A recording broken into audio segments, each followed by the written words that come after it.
2004년의 어느 차가운 겨울밤, 대한민국의 평화로운 일상이 서서히 깨지고 있었다. 한 남자의 그림자가 어둠 속에서 천천히 그러나 치명적으로 펼쳐지기 시작한 것이다. 그의 이름은 정남규. 그는 그저 평범한 사람처럼 보였지만 그 이면에는 누구도 상상하지 못한 잔혹한 악몽이 숨어 있었다. 그의 범행은 조용하고 은밀하게 시작되었다. 밤길에 홀로 걷던 이들을 뒤쫓아가 차갑고 날카로운 흉기로 위협하며 공포를 심어주었다. 피해자들은 그의 잔인한 손길에서 벗어날 수 없었고 그의 그림자는 점점 더 짙어졌다. 정남규는 범행 후에도 죄책감이나 후회 같은 것은 전혀 느끼지 못하며 오히려 자신이 저지른 폭력을 통해 이상한 만족감과 쾌락을 얻었다. 이처럼 그의 그림자는 단순한 살인을 넘어 심리적 공포를 들이운 채 사회 전반에 긴장감을 안겼다. 피어난 공포가 사람들의 일상에 짙은 어둠을 가져왔고 마치 밤마다 다시 살아나는 악몽처럼 대한민국 전역을 뒤덮어 마침내 그를 멈출 때까지 누구도 안심할 수 없었다. 이 어둡고 잔혹한 그림자의 중심에 정남규가 있었다. 그의 활보는 마치 죽음의 그림자를 밀어내는 듯했고 그 영향력은 시간이 지날수록 더욱 깊고 무거워졌다. 그해 겨울 대한민국은 이 한 남자의 악몽과 맞서 싸워야 했고 그가 남긴 공포의 흔적은 지금도 쉽게 잊히지 않는다. 그 어둠의 중심에는 냉혹하고 무자비한 연쇄살인범 정남규가 있었다. 서울 서남부 지역과 인근 일대에는 연쇄살인의 공포가 점점 퍼져갔다. 이미 유영철이라는 또 다른 연쇄살인범이 세상을 뒤흔들고 있었지만 그와는 별개의 끔찍한 범죄들이 곳곳에서 발생하면서 시민들은 극도의 불안과 혼란에 휩싸였다. 피해자들의 시신은 잔혹하게 훼손되었고 한치의 자비도 없이 무참하게 희생된 이들의 흔적은 모두를 공포로 몰아넣었다. 당초 경찰은 이 사건들을 유영철의 소행으로 추정했으나 범행 방식과 수법이 판이하게 달라 혼란은 더 깊어졌다. 당시 수사팀은 2명의 연쇄살인범이 거의 동시에 같은 지역에서 활동하고 있다는 점을 알게 되었고 이 미스터리는 수사에 큰 장애물이 되었다. 피해자들의 신원과 범행 현장, 흉기로 사용된 도구와 범인의 행동 패턴 등 세밀한 단서들이 수집되었지만 정남규의 교묘한 피해자 선택과 범행 은폐 수법은 그를 쉽게 잡지 못하게 했다. 특히 정남규는 범죄 현장에서 족적을 남기지 않기 위해 신발 밑창을 도려내거나 지문 감식을 어렵게 하는 장갑을 착용하는 등 철저히 완전 범죄를 추구했다. 그는 치밀하고 냉정하게 피해자들을 발견 즉시 신속하게 살해함으로써 증거를 최소화했고 그 과정에서 드러나는 그의 잔혹하고 광기 어린 심리는 수사진들에게도 적지 않은 충격이었다. 경찰은 정남규의 흔적을 조금씩 좁혀나갔고 어느 순간 그의 존재를 본격적으로 인지하기 시작했다.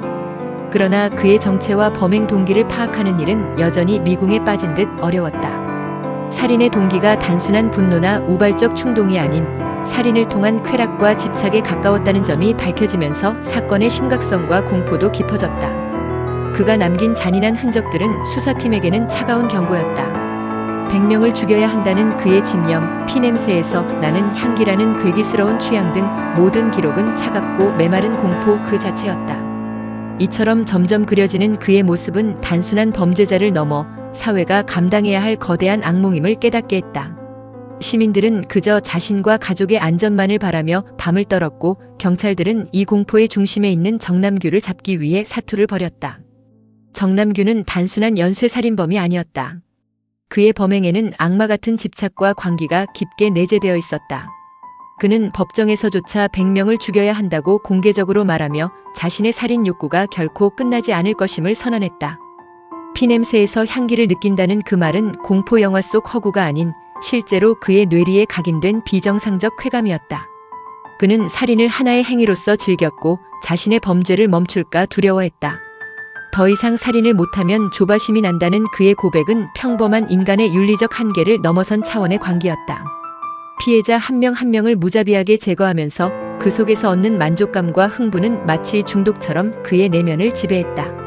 이렇듯 그는 자신의 범죄 본능을 숨기려 하지 않았고 오히려 그 본성을 스스럼없이 드러내며 법정마저 차갑고 삭막하게 만들었다. 심리학자들과 프로파일러들은 정남규를 두고 최악의 쾌락 살인범이라 평가했다. 그는 단순한 분노나 복수심이 아니라 살인을 통해서만 얻을 수 있는 극한의 쾌락과 통제욕을 느꼈다. 그의 머릿속에는 100명을 죽여야 한다는 목표가 비정상적으로 고착되어 있었고 그것이 바로 그의 범죄를 멈출 수 없게 한 가장 큰 원동력이었다.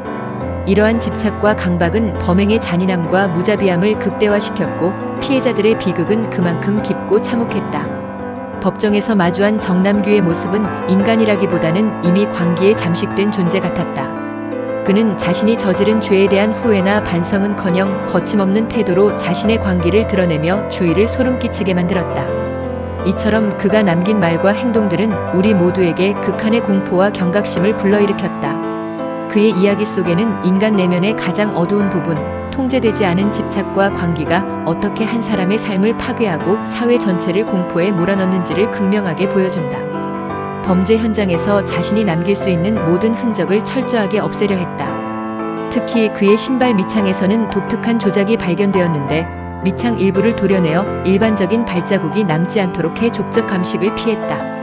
하지만 이 치밀한 조작은 되레 특징적인 족적 형태를 만들어냈고 이는 오히려 그가 범행 현장에 있었다는 중요한 증거로 작용했다. 이러한 자승자박의 결과는 그의 완전 범죄 시도가 완전히 성공하지 못했음을 보여준다. 더불어 정남규는 범행 시 지문이 현장에 묻지 않도록 미끄럽지 않은 특수 장갑을 사용했다. 일반 장갑과 달리 냄새 차단은 물론 지문 감식을 어렵게 하는 이 장갑으로 그는 자신의 흔적을 최대한 감추려 노력했다.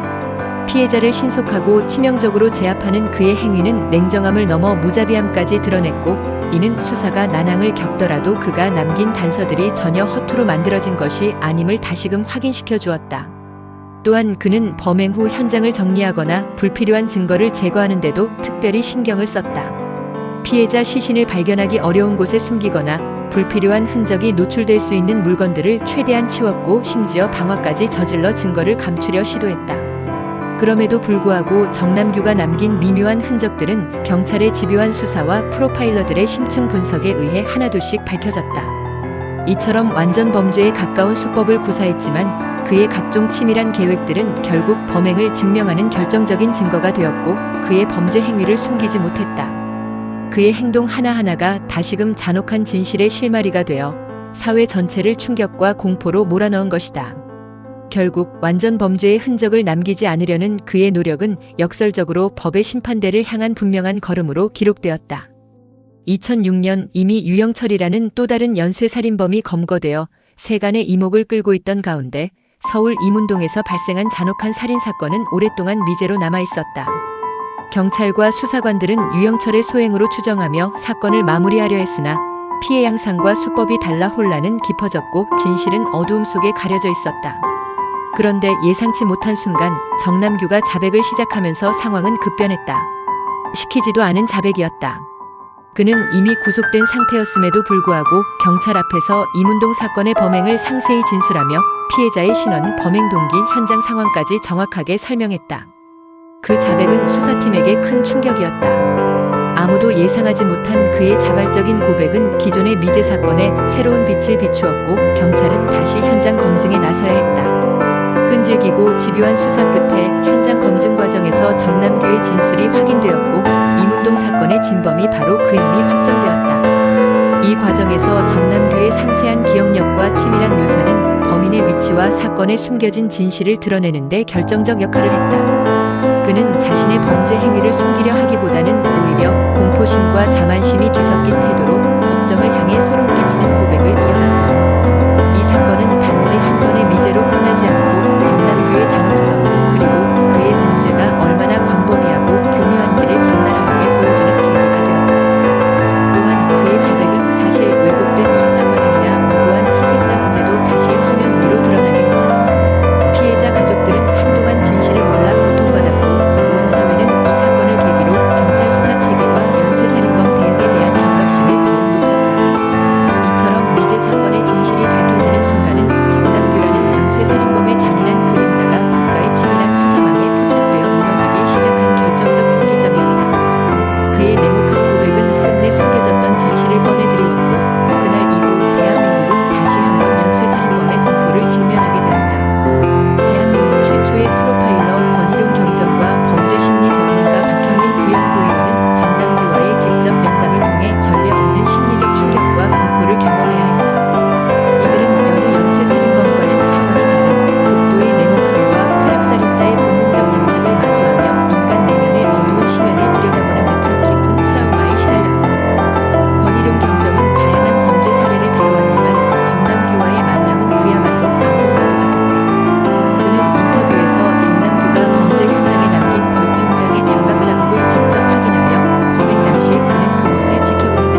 이루어졌음을 뒷받침했다.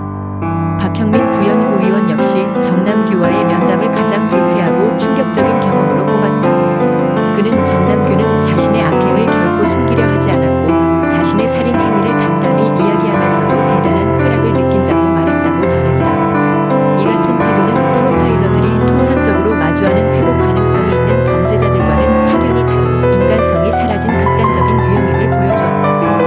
두 전문가는 정남규가 지닌 심리적 동리와 집착을 분석하면서 그의 살인은 단순한 범죄 행위를 넘어 쾌락과 통제 욕구가 뒤섞인 심연에서 비롯된 최악의 쾌락살인이라는 결론을 내렸다. 이를 통해 법조계와 수사기관 그리고 사회 전반에 걸쳐 연쇄살인범들의 위험성과 심리 이해에 대한 경각심이 한층 더 높아졌다. 이들의 증언은 단지 사건의 기록에 머무르지 않고 우리 사회가 범죄자의 내면을 얼마나 깊이 파헤쳐야 하는지 또 그 과정에서 마주하게 될 인간 본성의 어두운 면을 어떻게 이해하고 대처해야 하는지에 관한 중요한 교훈으로 남았다. 정남규라는 인물은 그 자체로 프로파일러들에게 악몽 같은 존재였으며 그가 남긴 흔적들은 끝내 우리 모두에게 인간 심리의 가장 어두운 그림자를 마주하게 만들었다. 정남규의 연쇄살인으로 인해 무고하게 희생된 사람들은 총 13명에 이른다. 그 안에는 어린 아이부터 노년의 어머니까지 사회적 약자로서 힘겹게 살아가던 평범한 시민들이 대부분이었다. 그들의 삶은 한순간의 끔찍한 폭력으로 산산조각났고 남겨진 가족들은 이루 말할 수 없는 고통과 슬픔에 휩싸였다. 피해자 가족들은 사랑하는 이를 잃은 충격 속에서 정신적, 경제적 어려움을 겪으며 끊임없는 고통의 시간을 보내야 했다. 일부 가족들은 깊은 절망과 트라우마를 견디다 못해 스스로 목숨을 끊는 비극적인 선택을 하기도 했다.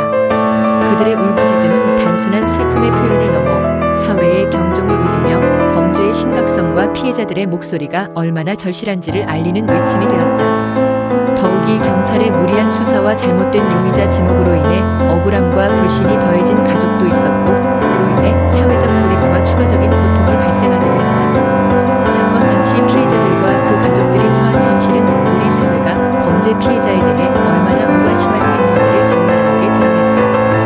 이 울부짖음은 그저 개인적인 비탄에 머무르지 않았다. 사회 전반에 걸친 안전망의 부재, 약자 보호의 미흡함, 그리고 범죄 예방과 사후관리 시스템의 문제점을 여실히 보여주는 신호탄이었다. 정남규 사건은 잔혹한 범죄 그 자체보다도 그로 인해 파괴된 수많은 삶과 가정, 그리고 그 뒤에 숨겨진 절망의 목소리를 통해 우리 모두가 깊이 생각해야 할 무거운 숙제로 남았다.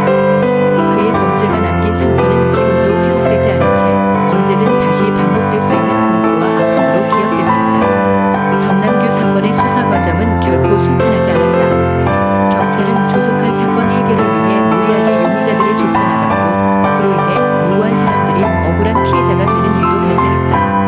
특히 일부 용의자들은 정당한 증거 없이 망설임 없이 범죄자로 몰렸고 이들은 사회적 낙인과 심각한 심리적 고통에 시달렸다. 이러한 오해와 혼란은 사건의 본질을 흐리게 만들었고 수사의 신뢰성에도 큰 타격을 입혔다. 한 예로 어린 아이들의 살해 사건에서 타깃이 된 용의자는 단순한 우연이나 오판으로 인해 긴급하게 체포되었지만 이후 무혐의로 풀려나며 당시의 조사 방식에 대해 심각한 비판이 일어났다. 이처럼 경찰의 과도한 수사 압박은 피해자, 가족들에게는 또 다른 상처로 돌아왔으며 사회 전반의 불신의 그림자를 드리웠다. 사건 현장의 참혹함과 주변의 혼란스러운 분위기는 국민들에게 깊은 불안을 안겼고 범죄와 싸워야 하는 경찰 조직에 대한 엄중한 회의감도 함께 증폭됐다. 한편 정남규의 교묘한 범행 방식과 계획성은 수사에 엄청난 난항을 주었다. 그의 범죄는 단순한 충동 범죄가 아니라 철저히 계산되고 준비된 범행으로 경찰이 증거를 잡고 진실에 접근하는 길을 더욱 험난하게 만들었다. 더불어 정남규가 자신이 저지른 범죄의 일부를 스스로 고백하기 전까지는 사건의 퍼즐 조각들이 흩어져 혼란 속에 빠져있던 상황이었다. 결국 이 사건은 단순한 형사사건이 아니라 수사 시스템의 한계와 사회적 혼란까지 함께 드러낸 현장이 되었다.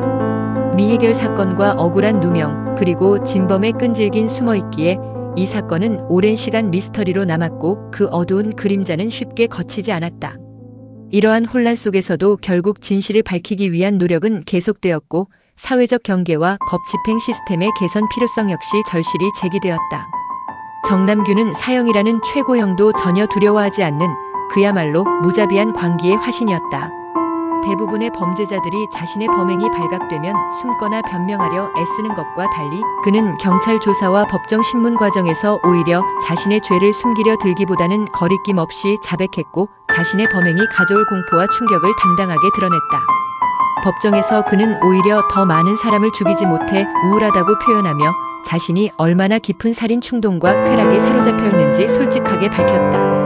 살인이란 행위에 대한 죄책감이나 후회는 전혀 찾아볼 수 없었으며 그의 냉혹하고 광기 어린 태도는 재판장에 있던 사람들뿐만 아니라 사회 전반에 걸쳐 큰 충격과 공포를 일으켰다. 이런 모습은 단순한 살인범을 넘어 인간 내면에 숨겨진 극한의 어둠을 보여주는 사례로 평가됐다. 정남규는 사형이라는 엄중한 법적 처벌조차도 자신의 광기를 멈추게 하지 못했기에 그의 잔혹함과 집착은 법망을 앞에 두고도 오히려 더욱 극명하게 드러난다. 그의 마음속에는 살인을 그만두겠다는 생각보다 계속해서 살인을 이어가고 싶은 욕망이 불타올랐고 이는 오히려 사회에 대한 조롱과 도전으로 읽혔다. 이러한 태도는 국민들에게 어떻게 이런 자가 우리 곁에 있었나라는 극도의 불안과 두려움을 심어주었고 범죄 심리 연구자들에게는 그 심연을 탐구할 수밖에 없는 깊은 상처를 남겼다. 한편 정남규의 이 같은 태도는 한국 사회와 사법체계에 큰 경종을 울렸다. 그가 보인 광기와 두려움 없는 태도는 연쇄살인범을 대하는 사회적 대응과 예방 그리고 재판 및 교정 시스템의 중요성을 다시 한번 일깨워주었다. 끝내 그가 법정에서 드러낸 잔혹한 본성과 광기는 우리 모두에게 인간 본성의 가장 어두운 면을 마주해야 할 때가 왔음을 선언한 것과도 같았다. 이렇게 사형을 두려워하지 않고 오히려 자신의 악행을 대담하게 인정하며 공포를 드러낸 정남규는 그 자체로 사회와 법 앞에 큰 충격과 경악을 선사한 인물로 기억된다. 그의 잔혹한 이야기는 앞으로도 경계와 연구의 대상이 될 것이며 사회가 다시는 반복하지 말아야 할 악몽으로 남을 것이다. 2006년 4월 정남규는 끝내 신길동의 한 다세대 주택에서 경찰에게 검거되었다. 그의 체포는 오랜 기간 이어진 끔찍한 연쇄살인 사건에 마침표를 찍는 순간이었다. 검거 과정은 극적으로 전개되었는데 정남규는 체포 직후에도 결코 두려워하지 않았으며 오히려 드러난 자신의 잔혹한 행각에 대해 당당하게 인정했다. 그가 남긴 수많은 증거와 자백은 그동안 미궁에 빠져있던 사건들을 한데 모아 밝혀내는 결정적인 열쇠가 되었다. 재판 과정에서 정남규는 냉철하고도 무자비한 범죄자임을 다시 한번 드러냈다. 수많은 피해자와 그 가족들이 법정에 모였고 그들의 슬픔과 분노는 재판장의 공기를 무겁게 만들었다. 법정 심리는 잔혹한 범행의 진상을 낱낱이 파헤치며 연쇄살인의 정말과 그의 광기 어린 내면을 사회에 알리는 참담한 기록이자 경고였다. 또한 사형이라는 최고형이 내려짐으로써 사회는 그가 초래한 공포와 피해에 대해 엄중한 책임을 묻고 다시는 이와 같은 악몽이 일어나지 않아야 함을 다짐하는 상징적 사건으로 자리했다. 정남규 사건은 대한민국 범죄사에서 결코 잊혀질 수 없는 깊은 흉터로 남아있다. 피해자 한 사람 한 사람의 이름과 이야기는 그저 숫자나 통계에 머무르지 않고 우리 사회가 반드시 기억해야 할 비극이면 범죄 피해의 산증거다. 이 사건이 남긴 정신적 트라우마는 생존한 가족뿐만 아니라 사회 전체에 깊은 상처를 남겼고 이로 인해 범죄 예방과 피해자 보호, 법 집행의 중요성이 끊임없이 논의되는 계기가 되었다. 그리고 무엇보다도 이 사건은 우리 모두에게 어둠 속에서 도사리는 공포를 직시하고 경계하라는 경고와 같다. 정남규라는 존재가 우리 사회에 던진 무거운 메시지는 단순한 과거의 악몽이 아니라 미래를 위한 경각심으로 다시 새겨져야 한다. 그의 검거와 처벌은 끝이 아닌 우리가 지속적으로 범죄와 싸워야 하는 현실을 보여주며 그가 남긴 흔적들 속에서 우리는 다시 한번 인간의 본성과 사회의 책임에 대해 묵직하게 생각하게 된다. 이렇게 정남규 사건의 종지부는 내려졌지만 그의 악행과 그로 인해 고통받은 이들의 기억은 결코 사라지지 않는다. 그 기억은 우리 모두의 마음속 깊은 곳에 각인되어 앞으로의 사회 안전과 정의 구현을 위한 강력한 동력이 될 것이다.